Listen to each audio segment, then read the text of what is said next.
Ayan, Mio Gravis. At subukan natin yung voltage nito. Ayan, tingnan natin dito.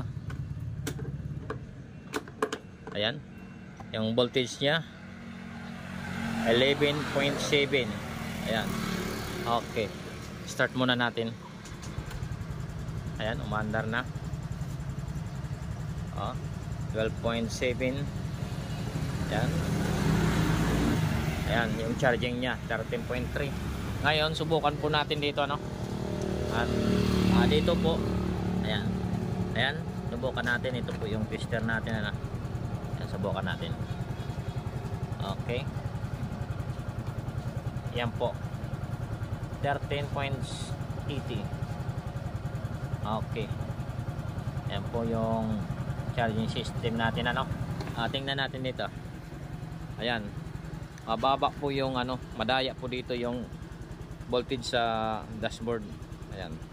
Huwag masyadong magpaniwala dito, ano? Ayan. Dito, yung voltage dito, ayan, 13.86. Yan po ang tama.